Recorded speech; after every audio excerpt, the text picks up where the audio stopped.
Isaiah 54 will be where we'll begin this morning. What we'll be speaking about this morning is God's protection upon his sheep. And I've seen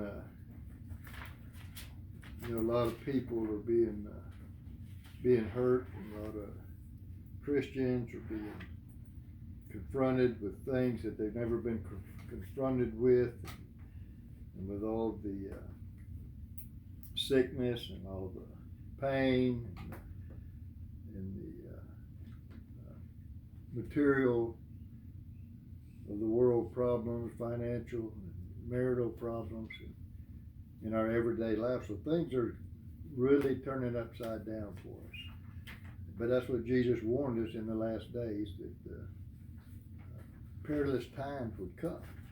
Well, y'all are seeing it, and we're going to see a lot more of it. The Lord lets us live. So I want to try to share with you how that our suffering, our trials, and our pains are inevitable to us. We're not above that. We're not, just as God's children, we're not above the pain and the hurt, the suffering and the poor and those things. But in Isaiah 54, verse 17, no weapon that is formed against thee shall prosper, and every tongue that shall rise against thee in judgment thou shalt condemn. This is the heritage of the servants of the Lord. In other words, we're born again into the family of God. We're adopted as children of God. And this is God's promise. Okay, this is one of the promises that you could claim as one of God's children. And where we get lost at is saying, why me, Lord? Why is all this happening to me? Why is so-and-so down the street, or the people in the church, they don't go through this? Why am I hurting? Why am I so poor? Why am I so sick? Why are these afflictions that are coming upon me, when you promised in many places, and this is just one of them, that no weapon formed against me would prosper? Well, it doesn't say that the weapons of Satan won't be formed against you. It doesn't say that. It says that the weapons that are formed against you will not prosper.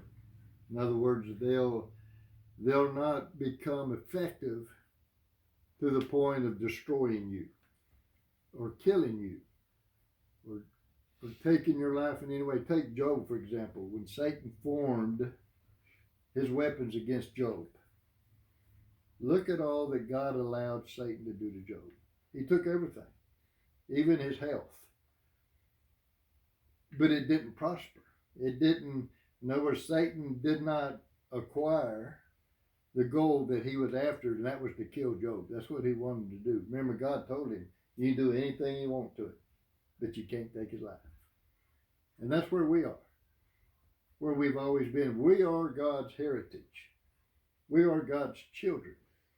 And God has appointed it unto us, being his children, by decree. That's where, when we speak of predestination or election, or having been chosen before the foundation of the world was ever created. So God's already got it. God's already got you in that plan. But because we're in God's plan, doesn't mean that we're not going to suffer. We're not going to be sick. We're not going to have knee replacements and appendix busting and cancer and strokes, and that's part of life. But what God is saying is that he's going to see to it that Satan's not going to get what he wants, because he's got your back. That was part of that Psalms 23. Yea, though I walk through the valley of the shadow of death, I shall fear no evil. Why? Because thou art with me. He's with us in everything. every sickness, every disease, every financial problem, every problem you could think of that we go through as Christians, He's with us. And I've spent the last few nights this week in prayer and asking God, if you would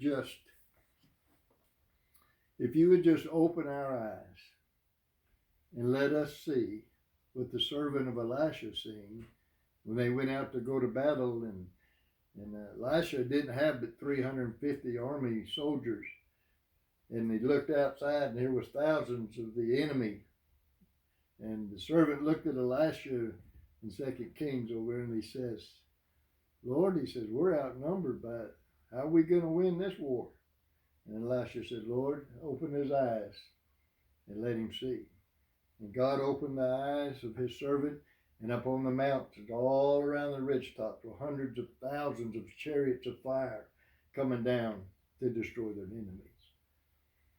And I would to God we could see that. That would humble us so much if right now He would just open our eyes and let us see our angels that are sitting here with us. But because we're protected by God doesn't mean that we don't suffer. We go through the normal course of life just like a lost man, an unsaved family. But look at the last part of that verse. He says, and the Lord, this is the heritage of the Lord, and their righteousness is from or of me. So what he's saying is the same thing that King David said. Remember, he says, blessed are those who God does not impute sin. So everything that God is doing for you and for me and all His children, He's doing it because of His righteousness. So you might think, I don't understand, Lord. I serve you. I go to church on Sundays, and I pray, and I give to the poor, and I witness. So why is all this happening to me? I mean, I'm being as righteous and holy as I possibly can. Well, it's not about you or your righteousness. It's not about what you're doing and how good you're trying to be. And it's about Him. That He's taken care of us because of His righteousness. Remember what David also said? Even your righteousness is as what? Filthy rags. Even though we struggle and even though we mean well in our hearts, it's as filthy rags to God.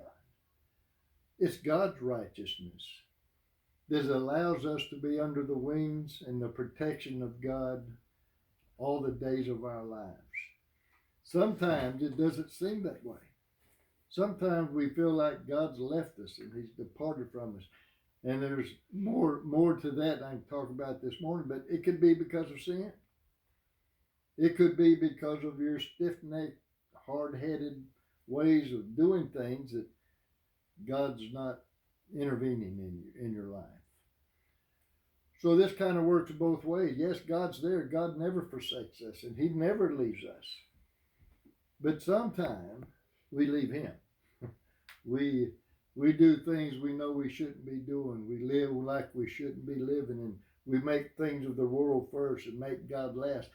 When we do that, then God steps back. Said, okay, you want to do it? Have fun. And then when it really gets bad, we get on our knees and say, oh God, I'm so sorry, forgive me. I didn't mean to do that. I shouldn't have. And then God steps back in. So sometimes our suffering and our pains and our hurts are us. It's not God. God doesn't want us to suffer, but God allows suffering for many reasons. But the one thing I want you to be comfortable with is that He never leaves you. He never forsakes anybody, any of His children. So when we walk through the valley of the shadow of death, that's what you just did. That's what I've done. That's what all of us have done at one time or another. We were almost there. And Satan formed against us that which he thought he could destroy us, just like he did Jesus Christ. He was constantly trying to destroy Jesus. even from the time that he was born.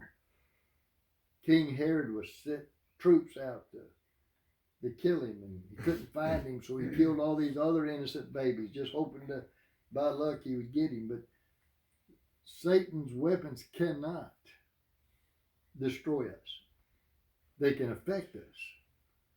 They can cause us to be weak. They can cause you to be weak in faith. They can cause you to doubt, but they can't destroy you, regardless of what you're going through. There's nothing better or more encouraging, and this may sound kind of strange, but there's nothing more encouraging but than to watch a Christian, one of God's children, suffer and come out of it. Because when they're suffering, it's not fun.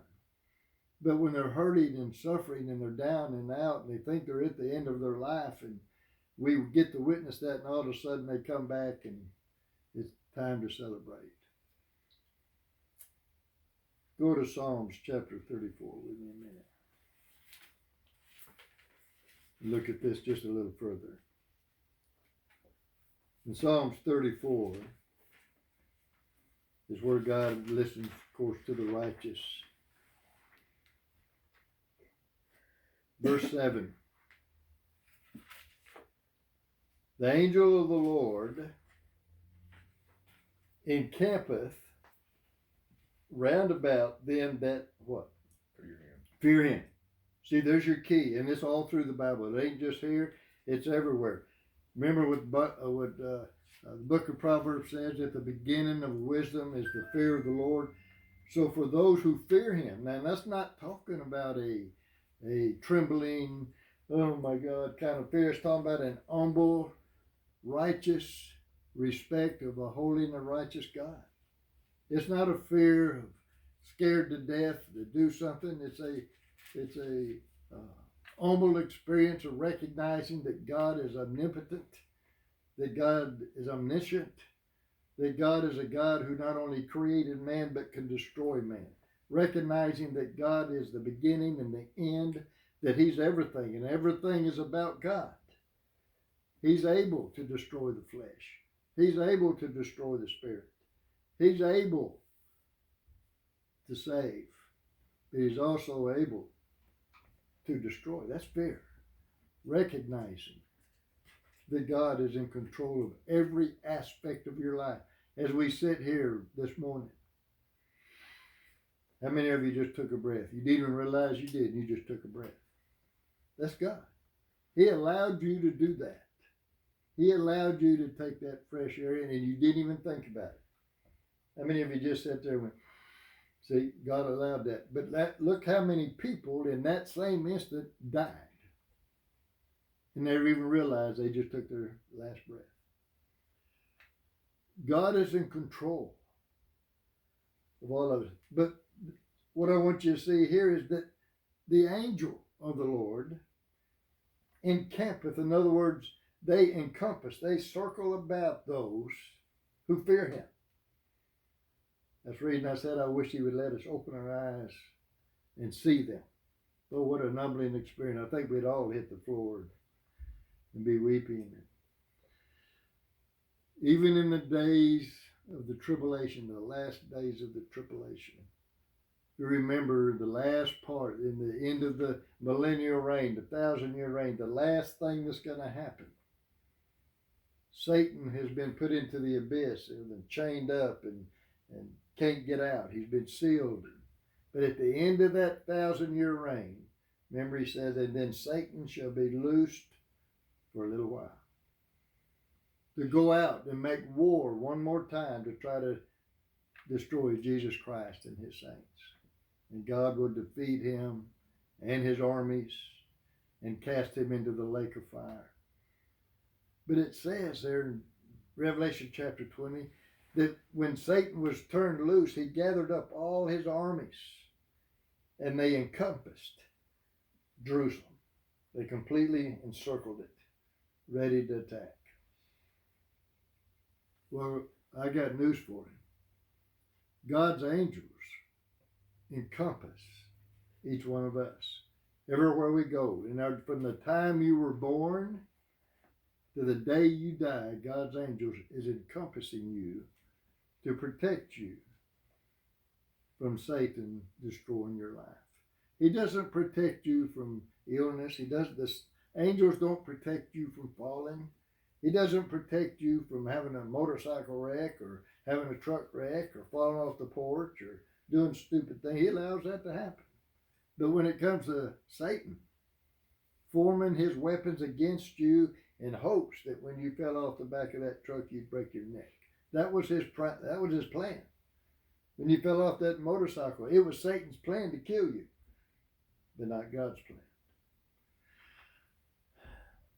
But the fear of the Lord, or the angel of the Lord, he campeth around about them that fear him, and does what? The last thing that he does, he delivers them. He delivers you from Satan's entrapment to destroy you. Not only does he protect you from death, that doesn't mean that we're not going to die. So when we say that, then we could go to the funeral home and say, preacher, you lied last Sunday. You said he'd protect you from death, and my daddy's in the casket. We're going to die, but what he's speaking of, that the angels of the Lord is going to protect you from death until it's your time to go home. We're all going to die. Look at verse 9. Oh, fear the Lord, you his saints. He doesn't tell the world to fear the Lord. He doesn't tell unbelievers to fear the Lord. He's talking to us. Fear the Lord. Respect him. Be humble. For there is no want. That word want is a word lack. There is no lack to them that fear him. No lack of what? No lack of protection. No lack of provision. No lack of love. No lack of peace. No lack of joy. It's all there for us. And God makes sure that these promises are going to be kept. It's us who break those promises.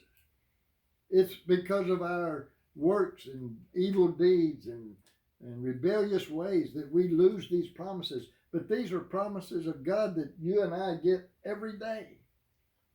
He promises that to you. So if you're not getting it, there's something you may ought to pray about. You may ought to check out. There's no lack for them that fear him. Verse 11. Verse 10. The young lions do lack, and they suffer hunger. But they that seek the Lord shall not lack any good thing. Now think about that a minute. Remember when even King David, once again, he says that I've never seen the righteous beg for bread. Have y'all ever begged for bread? You've been poor. You've been without some things that you would like to have. But you have never had to get on your knees and say, oh God, me and my family have not eaten in 3 days. Oh God,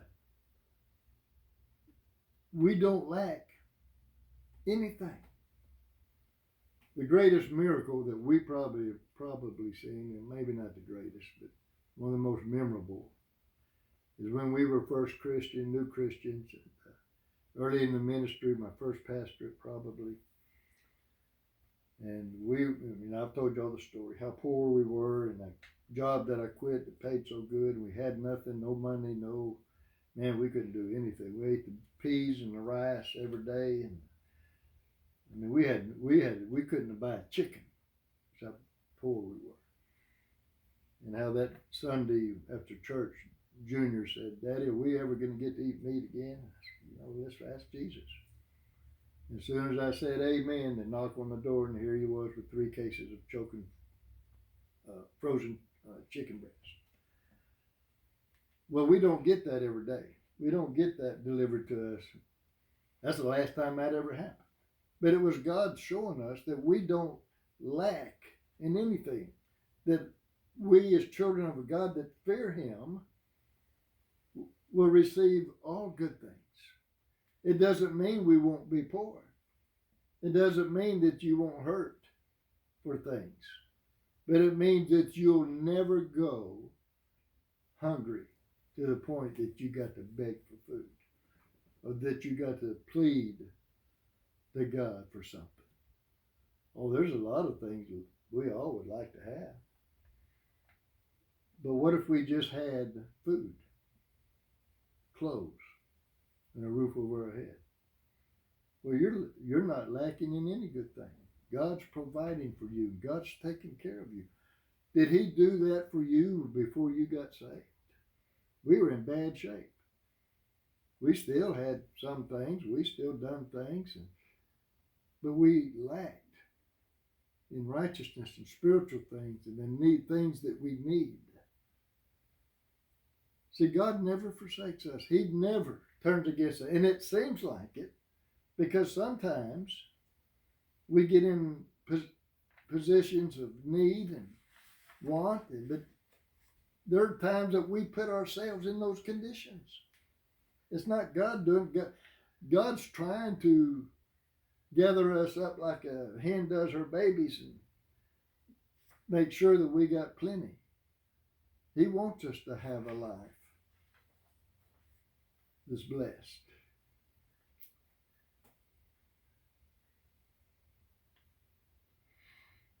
Look at verse 11. Come, ye children, hearken unto me. I will teach you the fear of the Lord. See, he'll teach that to you if you'll just come and listen to him. What man is he that desireth life and loveth many days, that he may see good? How many of us don't love life? How many of you like to live to be 100 and be healthy? How many of you like to see good days in your life? This is how you get it, through the fear of the Lord. But sometimes we live and act like we deserve it. And we can do anything we want to do, and God's still going to give us these good things. That's not going to happen. Verse 13, keep thy tongue from evil and thy lips from speaking guile. Depart from evil and do good. Seek peace and pursue it. For the eyes of the Lord are upon the righteous, and his ears are open unto their cry.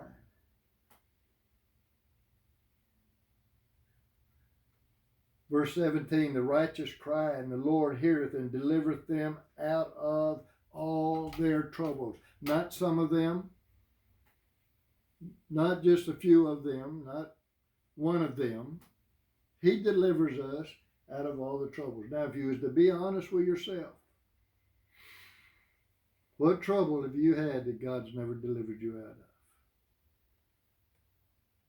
Well, we could honestly say none of them. But the thing is, you may be going through a trouble right now that God's not yet delivered you. There's a reason. It could be a trial. It could just be because of sin. See, a lot of things are because of sin. It could be because of our refusal to honor him in the way that we should honor him. Just because you put one of those crosses out in your front yard that says Jesus is Lord doesn't mean he's Lord. Your lifestyle is what means whether or not he's Lord of your home or Lord of your life. Verse 18, the Lord is nigh unto them that are of a broken heart, and saveth such as be of a contrite spirit. Now watch this, verse 19. Many are the afflictions of the righteous. Oh my God.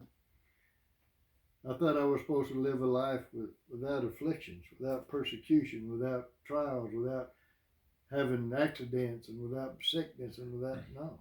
So when you hear these preachers get up and preach all these lies about living a perfect life and never being sick and all these healing scriptures, and no, he says, it tells you right here that you're going to have many afflictions.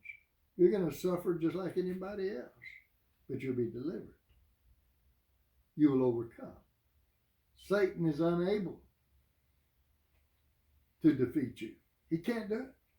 Greater is he, Jesus said, greater is he that lives in me than he that lives in the world. Who's he talking about? Satan. Greater is Christ in you than Satan is out in this world. So get ready to suffer your afflictions. But don't allow the afflictions that cause you to turn from God or to doubt God. You accept them and you pray for them. And I'm going to show you that here in just a minute. Verse 22, the Lord redeemeth the soul of his servants, and none of them that trust in him shall be desolate or condemned. None of them. Remember how many times I've always told y'all you need to memorize Hebrews 1:14. How important that is, because that fits right in here.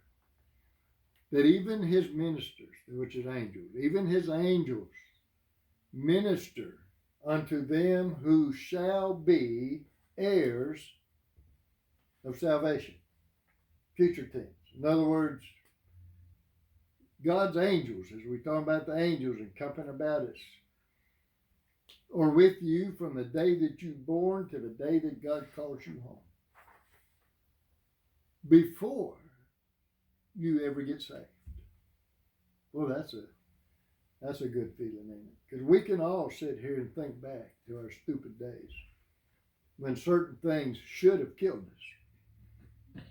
When some of the things that we were doing, we should have never survived it whatsoever.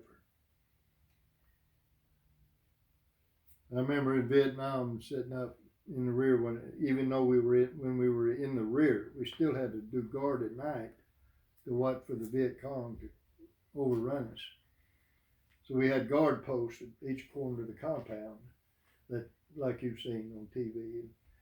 We had a bunker we'd go in with a slot to shoot out of.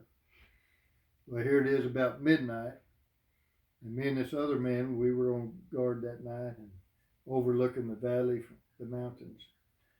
He was down inside the bunker like he should be. I crawled out of the bunker, got on top of it, was reading the Bible. I wasn't even a Christian, but I was hoping that would help me survive. While I was sitting up there, my buddy hollered, "You better get your blankety blanket down in here before a sniper takes you off top of that." And about that time, a sniper. And I fell off there and then went inside.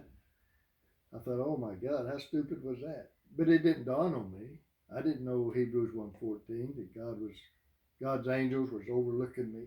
Even in your stupidity. Even when you do ignorant things. I mean, Robert could get out of here and run that motorcycle up to 120 miles an hour and flip it over.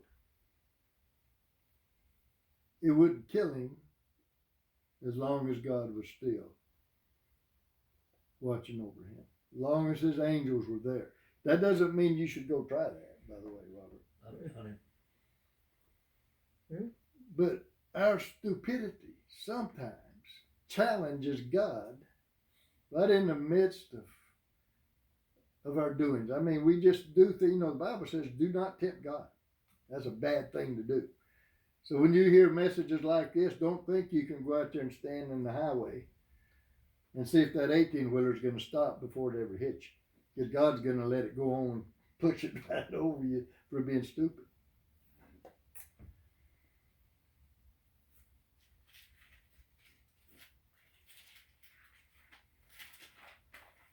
So we go on with just proving how that God looks over us. If you would turn your Bibles to Hosea chapter 4. That's right after the book of Daniel. I know it's kind of hard to find, but if you can find Daniel, it's right there at the back of Daniel.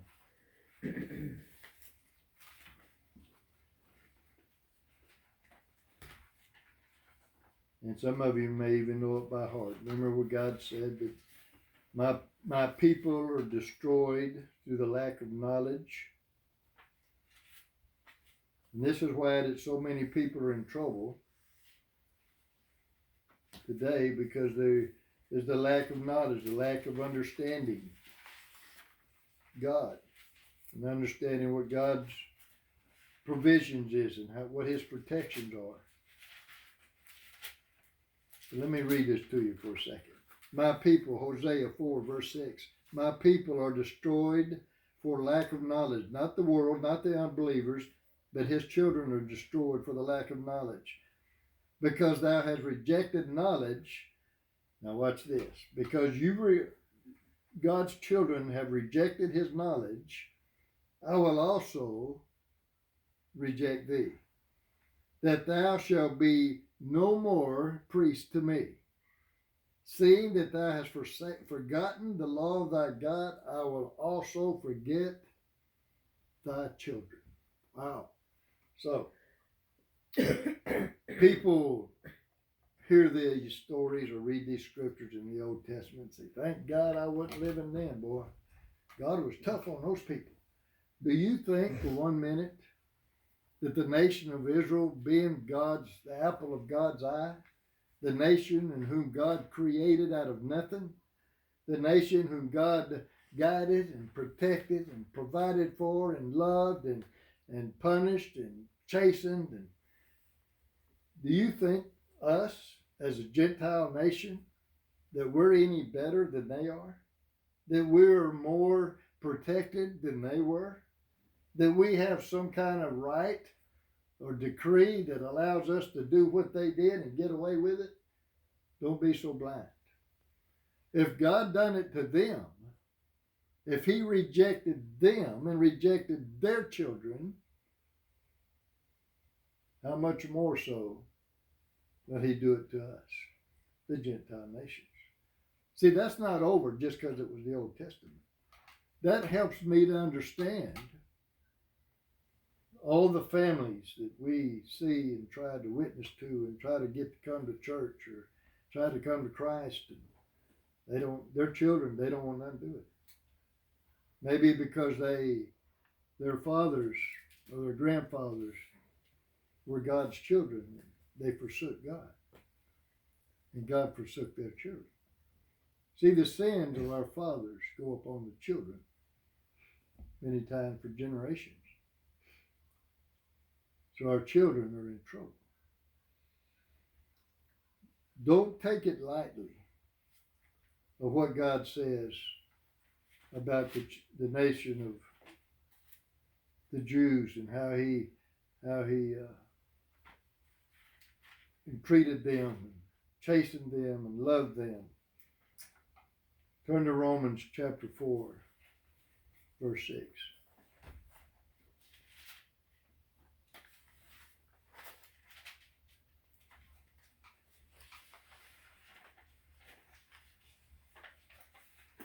Remember, Romans chapter 4 is the chapter about justification by faith. Even remembers what I quoted a while ago. Even as David also describeth the blessedness of the man unto whom God imputeth righteousness without